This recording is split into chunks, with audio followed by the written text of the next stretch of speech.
You are currently failing APUSH. We're giving you the opportunity to improve your grade, You will be subjected to 4 trials. which will be judged by the Copeland Collective. We will return with your assignment. What are you saying, you communist scum? Will you curve it?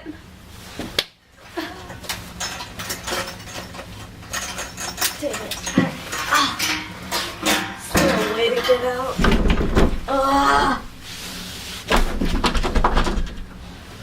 Dang it.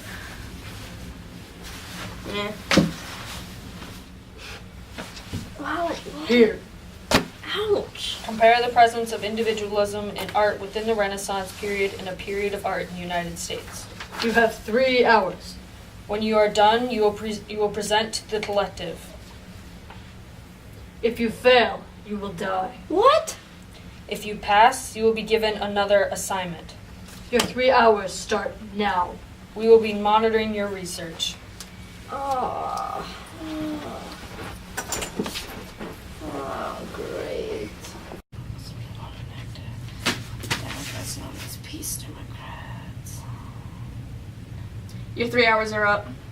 Collect your resources. Follow us. The collective is waiting. Individualism was present during a period in the Renaissance, as well as during periods of U.S. history, like the 1800s. In Europe, artists from northern Italy heavily expressed this theme through naturalism, or pictures of landscapes. Several influential artists began to incorporate paintings of nature into their work, like Leonardo da Vinci in the Mona Lisa. These pictures emphasized that the world was there for humans to process and interpret. In this respect, the use of landscapes in paintings reflected the growth of humanism during the Renaissance. Humanism essentially embraced the power of the individual and the value of humans over the divine. A movement like this can be seen during the 1800s in the U.S. when paintings of the frontier rose in popularity. Artists in the Hudson River School, the use of landscapes in paintings reflected the growth of humanism during the Renaissance. Humanism essentially embraced the power of the individual and the value of humans over the divine.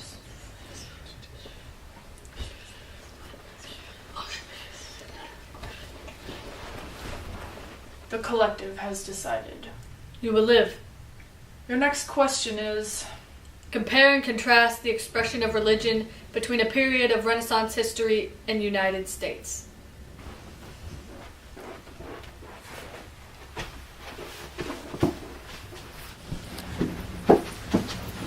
Oh, You have 2 hours. what? I had 3 last time. Use them wisely.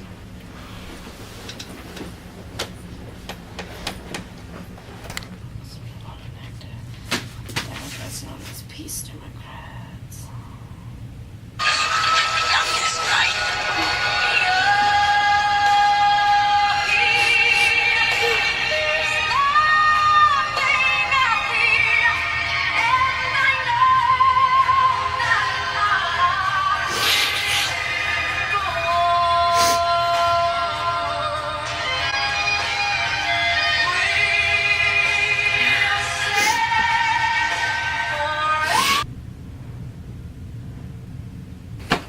Oh, Collect your things. I'm hungry. You think we care? Actually, I'm a bit peckish myself. Fine.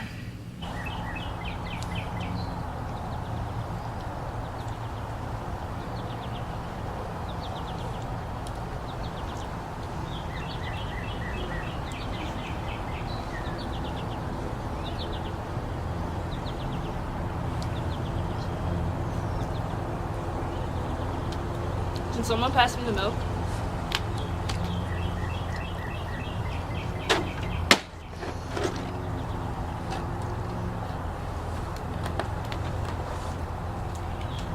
We good now? Yeah. Can we get back to the actual plot now?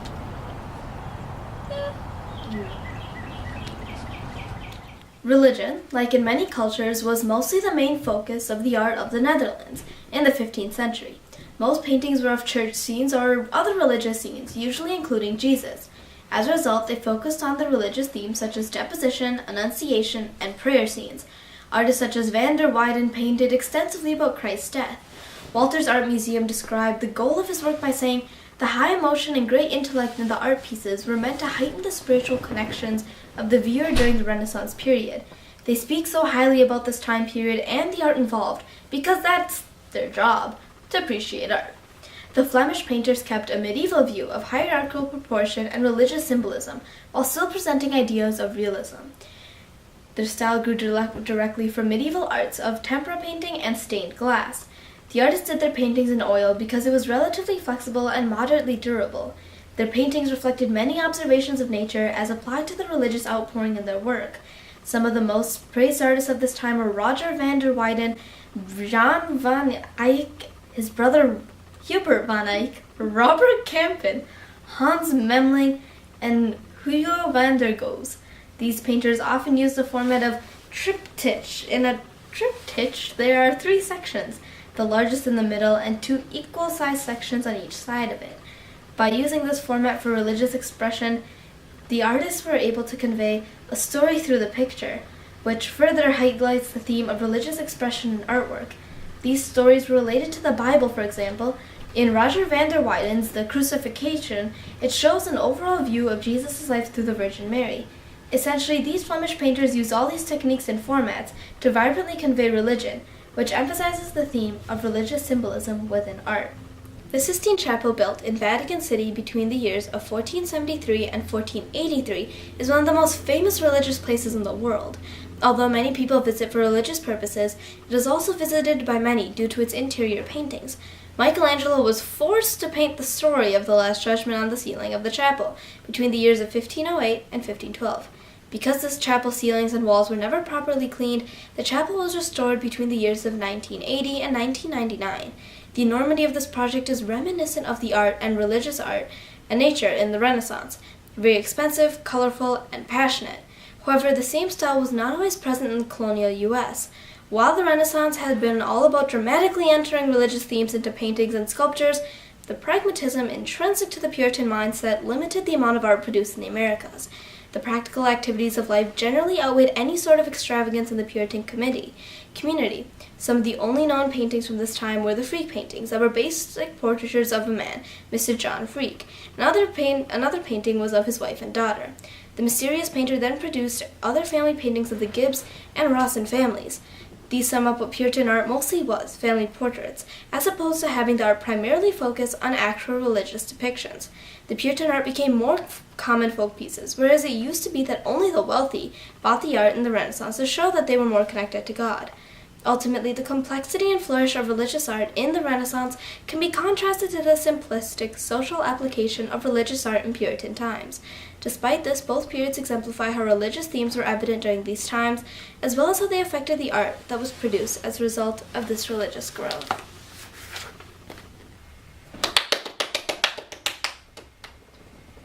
Sorry.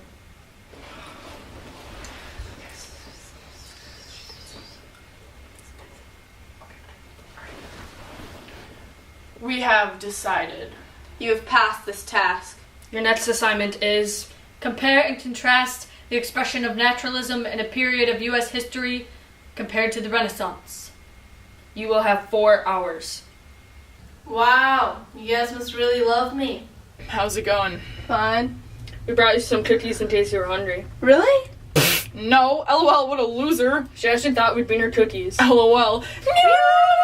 You have 1 hour. The collective will see you now. I don't want to go, they're mean. You say that like you have a choice. Don't I? Of course not, you sniveling know-nothing.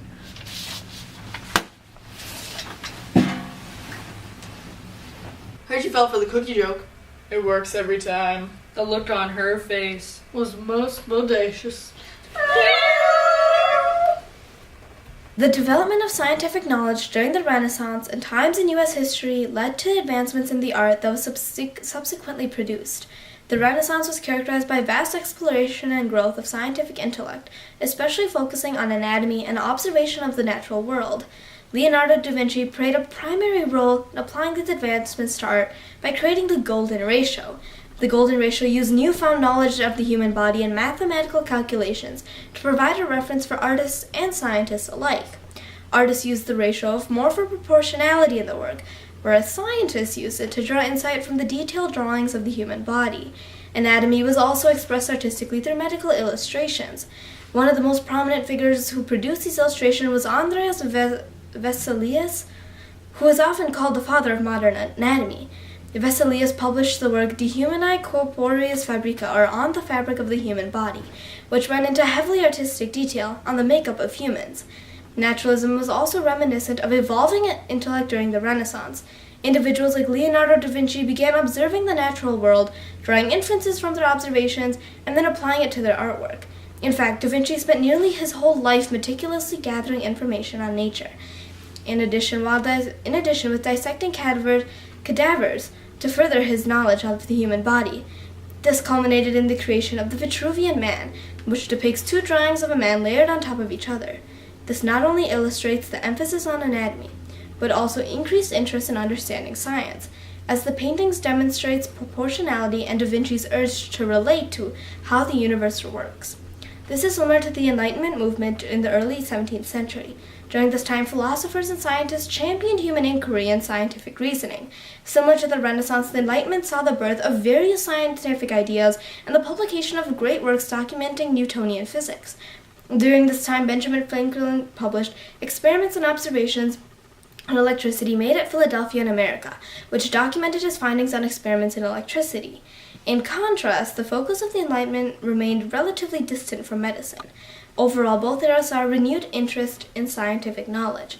This was significant because it helped to lead to innovations in how medical professionals perceived the body during the Renaissance and how mathematicians and scientists understood nature's laws during the Enlightenment.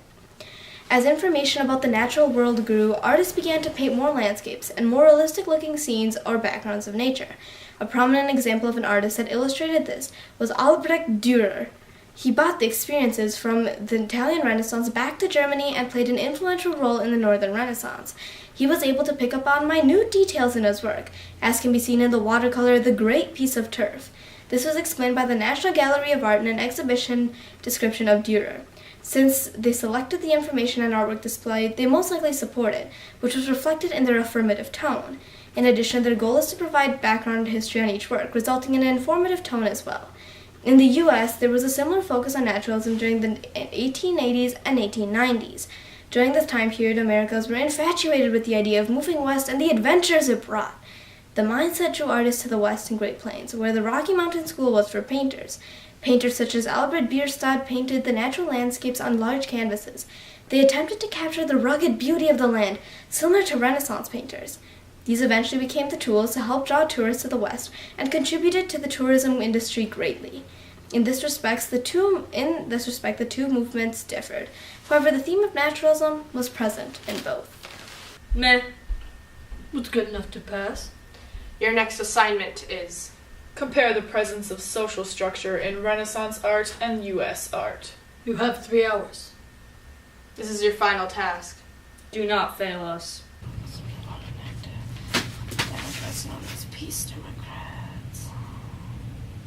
I hope you've done well. We hate to fail you. After all the work you've done. Are you ready? The Renaissance movement in Europe demonstrated society's burgeoning desire for power and wealth. This was mainly caused by movement of wealth from the nobility to the merchants and bankers. The rise of merchant and banker class stimulated increased interest in art, thus creating a larger market for artisans. Because these bankers and merchants also became patrons for many artists, the ranks of artists improved greatly.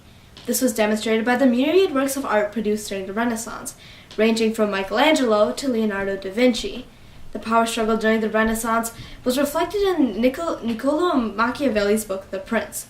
Stanford's Encyclopedia of Philosophy explains that Machiavelli argued that authority is drawn solely from power, and those who know how to exercise it best will be able to maintain it. Furthermore, virtue and claim to power were insignificant, meaning that the only interest of rulers was to ensure that they held their power. This illustrated the growing belief among Renaissance societies that individuals could rise to power and hold office as long as they could attain power and wield it effectively. SEP is a compilation of analysis and articles written by a group of experts on philosophy, and considering that it is an encyclopedia reviewed by a board of directors, the content is likely to remain factual and informative.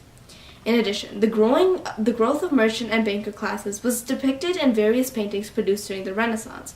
For example, the Medici family was one of the wealthiest families during the Italian Renaissance that flourished during that era. They helped set the precedent of displaying their wealth by investing in art. One example of this was commissioning the painter Gozzoli to decorate the private chapel in the Medici palace. This substantially helped Gozzoli's career and exhibited how the newfound interest in art reflected one's social status. A related theme was prevalent in the U.S. during the colonial era. During this era in the U.S., society was undergoing a consumer revolution, both in the North and the South. In the North, the wealthy consisted of merchants primarily. In the South, plantation owners were considered aristocrats. Art during the time period was predominantly portraiture.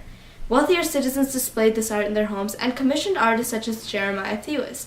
He was a Swiss citizen who was commissioned to paint portraits of South Carolina's most wealthy, like Gozzoli. Another social trend during the Renaissance was the decline of women's power. This was artistically demonstrated by The Courtier by Baldassare Castiglione. In this verse, Castiglione unravels the mysteries of being the perfect courtier and what love is. More specifically, he portrays the woman as a figure whose main duty and obligation is to be charming and forego all activities that detract from her feminism. This relates to the antebellum era characterized by women's adherence to the cult of domesticity. During this time period, women were instructed to follow the 4 pillars of true womanhood, including piety, purity, submissiveness, and domesticity. The status of women in terms of their autonomy and power decreased during this era, and they were confined to strict societal expectations. This was explained by Lucinda McKeithen, professor emerita of English at North Carolina State University, who specializes in women's roles in the history of the South. Having published various works related to finding women's voice and their place in Southern society, she likely favors the feminist aspect of women's history. Since she presented this material at a seminar, she could most likely include more bias and personal opinion. In addition, the widespread belief in the cult of domesticity was reflected in the literature published during the time period. This included Peterson's Magazine, which included articles describing how a woman should take care of her hair or different netting styles. It included pictures of women well-dressed and adorned. Overall, the art and literature of the antebellum era in the U.S. was very similar to the art and literature regarding women's roles during the Renaissance. That was well written. I agree. You have passed the 4 trials. We will escort you out. Does this mean I passed?